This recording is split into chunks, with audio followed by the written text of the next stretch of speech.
Okay, probably the easiest way to begin learning how to build good lists and to play Warhammer is to have an opponent or two that you typically play against.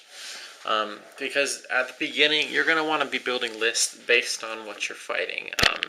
You're not going to be building all-comers lists to fight any army. You want to build a list kind of tailored to knowing what you're going to be facing, at least for the beginning. So in this 40k in 40 minutes game, remember you're required to have one troop choice.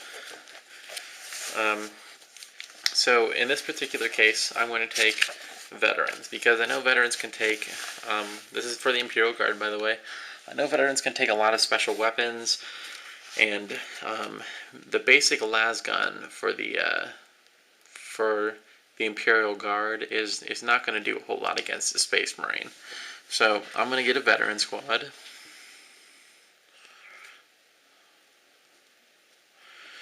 A veteran squad starts off at 70 points. For the 70 points, you get all 10 of the veterans, and one of them is a sergeant. If you look over here, it says I get what guys come in it. It's an infantry. The point costs are up here. It gives me all of the war gear that they have. And it says that they can be mounted in a Chimera, which is a transport. Over here are all of the options. I don't usually give my sergeants any upgrades, but I know I'm facing the Space Marines. And Space Marines, if you can't tell by looking at them, are pretty tough. They have a high toughness, a high strength, and they have a really good armor save. Some things to get through the armor save, like the plasma pistol, power fist, power weapon, those are kinds of things I might want to take against a Space Marine, because it stops them from even getting to make that 3+ armor save. So in this case, I'm going to take a power fist. It's a little bit expensive, but I'm going to take one, because it will, power fists, as you'll learn, increase your strength as well, which will help me hurt them in close combat. Let's see. All of these other upgrades, it says my veterans can replace their las guns with one of these weapons. So I'm actually going to be doing this. I'm going to be taking one flamer and 2 melter guns. So as you can see, I've added the 15 points for the power fist on here.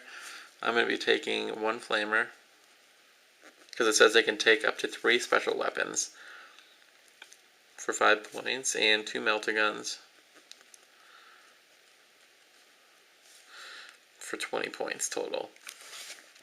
Now, all of the other options on this, I'm not really going to mess with. I don't want any of those things. So this comes to 110 points. This is just the veteran squad. I'm going to take a Chimera with it, because as you saw before, it had the option to take a Chimera.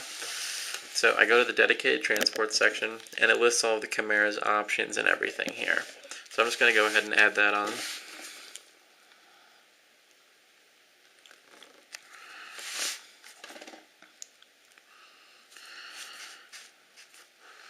And in all of them, it'll say what weapons and war gear they come standard with. The Chimera comes with a few options that are all free, so you just kind of pick which ones you want.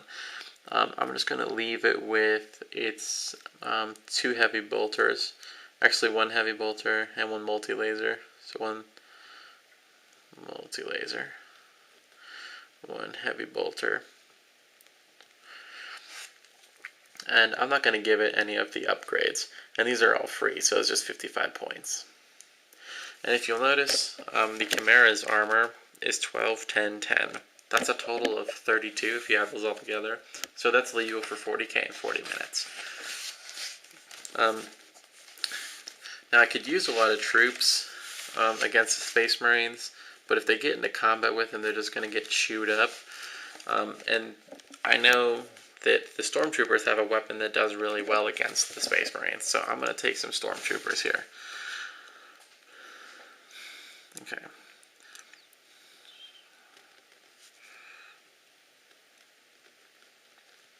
This is where the elites come in handy, because the Stormtroopers' weapons can actually go right through the Space Marines' armor. so that it's actually pretty handy. You'll get the hang of this once you really know the weapon stats and how they all work after watching this whole tutorial. Okay, so at this point you might want to go ahead and add up all of your points thus far, just kind of so you know where you're at. So I got 110, 55, and 100 points, which brings me to 265. So I've still got a little ways to go. I got 135 points left. So you just kind of look through and see what kind of things you need. I know the Space Marines are really tough. They have good armor. Their weapons will beat most of my army's armor too. So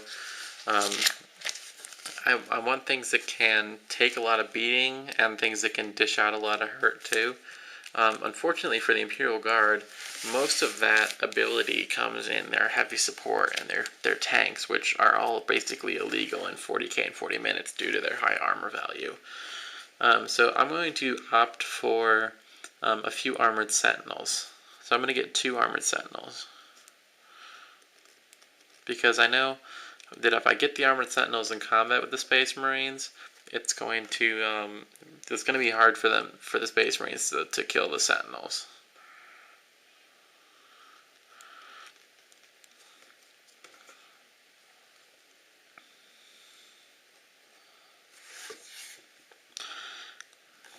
And I'm going to give the sentinels autocannons.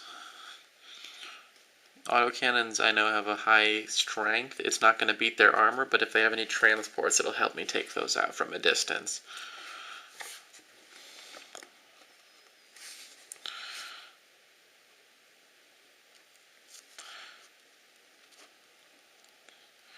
Okay, so I've just got 15 points left right now. With 15 points, usually just go ahead and do a few upgrades or upgrade some weapons and that kind of thing. In this particular case, because I'm not really stringent with myself, I'm going to use this to just add 1 stormtrooper,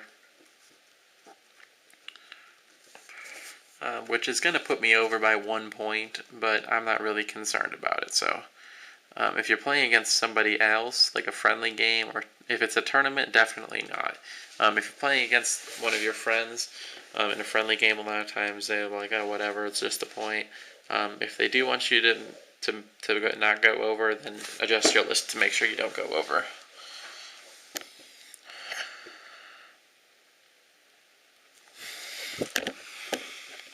Okay, so that's it for the list building. I'm going to go ahead and make the Space Marine list, and I'll go over that with you guys.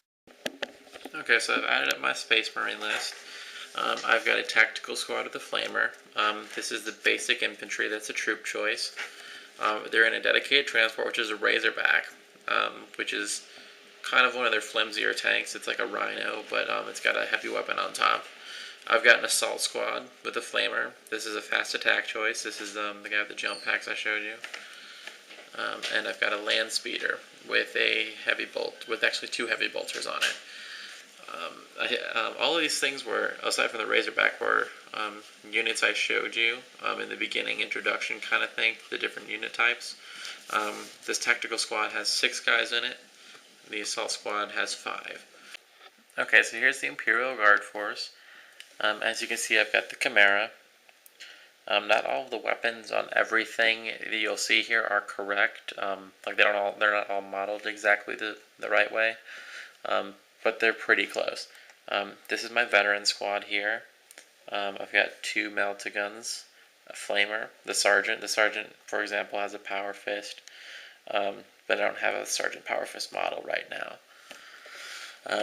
Here's the stormtroopers. I actually reduced their number down to 5 instead of 6, and I gave the sergeant a power weapon. So you've got the flamer and the melta-gun here. And then here's the 2 armored sentinels with the autocannons. Over here in the Space Marines, here's the 5-man assault squad. Of course, most of them are missing arms right now because I'm rebuilding them all. They've got 1 flamer in there. Here's the land speeder with 2 heavy bolters. Here's the 6-man tactical squad with the sergeant, and there's 1 flamer in there. And here's the Razorback. So I'm going to go ahead and set up a table with some terrain in that, and we'll get started on the movement phase.